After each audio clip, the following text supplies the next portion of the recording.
We're becoming aware of an increasing number of conflicts of interest in healthcare, and sometimes journalists do a very good job of reporting on those conflicts of interest.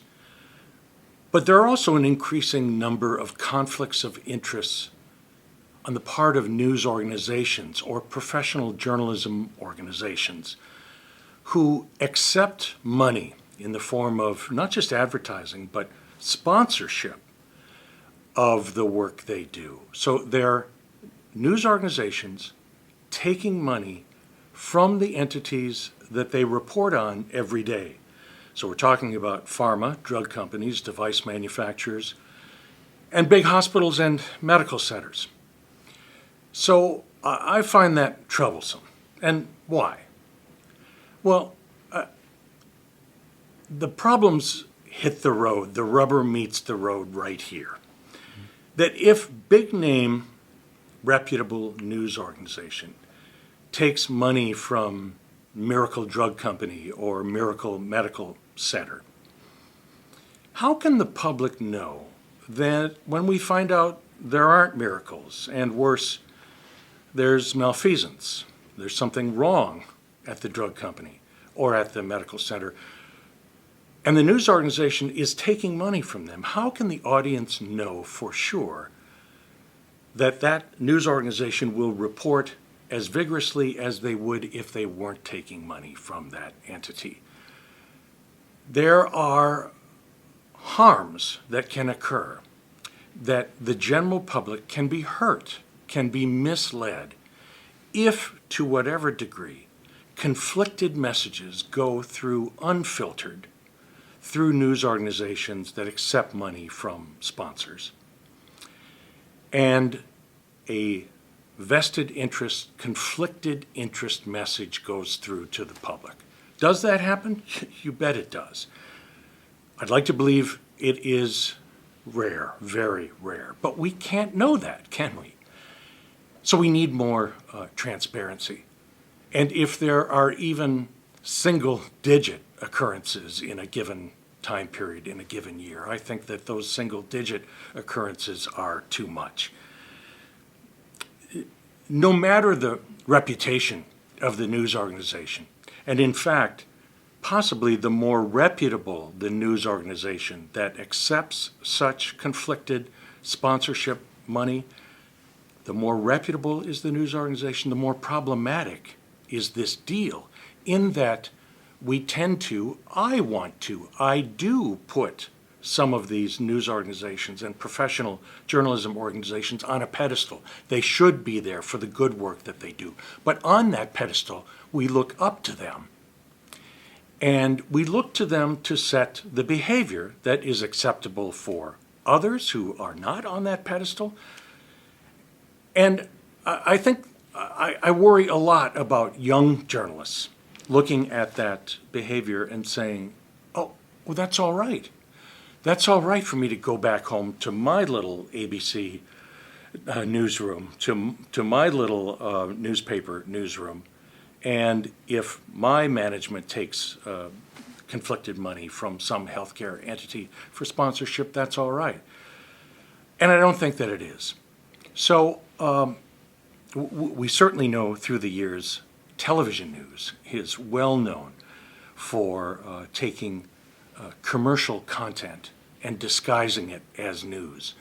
That's a well-established pattern. But now, some of these digital content deals that we're seeing are taking this to an even more deeply influential level, and we're seeing it more often. You know, the writer Upton Sinclair wrote, "It's difficult to get a man to understand something when his salary depends on his not understanding it." I know that it might be difficult to get this message across to journalists or journalism organizations that say, but we're clean. But it's difficult for them to put themselves in someone else's shoes and to realize what even the perception of a conflict of interest can do to your trust and to the connection that you must have with your audience. You know, for 44 years, I've lived sort of at this intersection of medicine and the media, two industries that you would think rely on a trusting relationship with the people they serve and with transparent communication with the audience they serve. And yet, on many days, these two industries are less connected and losing trust with those audiences because of lack of transparency on conflict of interest issues just like this. The public should care, and I think they would care more if they knew more about these healthcare industry sponsorship deals with news organizations and with professional journalism organizations. We simply need greater transparency. We should be getting answers to questions like, what do these healthcare entities get for their investment? How much are they paying news organizations? We're not privy to that information. And it's interesting because journalists are really good. They're very tough in asking conflict of interest questions of the people they cover. But very quickly they tend to be shy, defensive, even resentful when those same types of questions are asked about their journalism or news organizations. So we're likely to hear things. I know we'll hear it in response to perhaps to this video. Well, somebody has to pay the bills. To which I say, yes, but does it have to be the people that you report on every day? This is basic journalism ethics 101.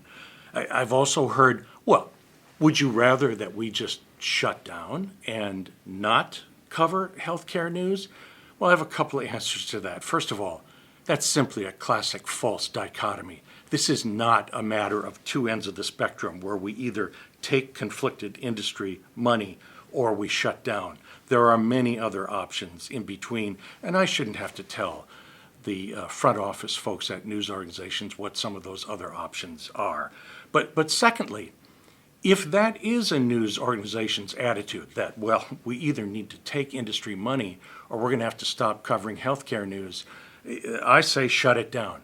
We don't need that cloud of doubt hanging over important, vital healthcare news and information that the American public needs in order to navigate this confusing and often conflicted flow of information on healthcare. Finally, I resigned as the head of CNN Medical News over just such a conflict. My concern about influence from a drug company sponsor. This summer, I turned down two very attractive speaking engagements because there were industry sponsors for both events that I really would have liked to have spoken at, but I wasn't going to do it. This project, healthnewsreview.org, went 19 months without any funding. Believe me, I could have made it very easy on myself, and I could have paid members of my team if I had sought out or accepted industry money. But I wasn't going to do it. On these issues, this is a time to reflect on your own personal ethic and then act on it. You'd think that news organizations, which have been under vicious attack in the current political environment, would do everything possible to ensure that their integrity is intact. So why would news organizations and journalism organizations invite criticism that I, and I'm not alone, others think they deserve and is avoidable? There are other options that could be pursued rather than accepting sponsorship from the people that you report on every day. Imagine a journalist going on the network news wearing a Trump for president button. It would never happen. But we'll go on the air, report on healthcare news, and say sponsored by big name drug company, big name medical center. When I wrote once, a couple of months ago, about one news organization being sponsored by pharma, and I mean the Pharmaceutical Research and Manufacturers Association, the industry trade group, the lobbying group, every single journalist, many of them friends of mine, who weighed in about what I wrote on social media, disagreed, disagreed vehemently, often angrily, at what I had written. But interestingly, every single non-journalist, and that number outnumbered the journalist group by far, agreed with me. I think this could be pointing to a new form of digital divide, this disconnect between healthcare journalists working for news organizations that take drug industry, device industry, provider industry money, the industries they report on every day, a disconnect between them and the public that they serve. This is healthcare news we're talking about. This isn't the fashion section. This isn't the home section. This isn't the dining section. This is the area of news where people can get hurt. We simply have to have a higher bar in healthcare. I think we have to have a higher bar for how we cover healthcare news because of how people can get hurt in this area of news. And I think there needs to be a higher bar for purity of news coverage of these vitally important topics. I don't want to come across as being a wet blanket. I don't want to come across as being an unfair critic. These observations come from the heart, from somebody who's worked in healthcare journalism for more than 40 years, and I care very deeply. I know that anyone who covers healthcare news cares about these topics. This is not easy stuff to cover. You don't go into this line of work, you don't stay in this line of work, often without a lot of credit, often without a lot of help, unless it comes from your heart. So I'm asking those that we're trying to reach, this comes from my heart. Reputations are at stake. Journalism's trust is at stake. The integrity of the message is at stake. And I hope that our criticism is viewed with an open mind and that we can maybe foster a healthy, open dialogue about what are the other options that we could pursue rather than taking money from the people that we report on every day. It's just a basic question of journalism ethics.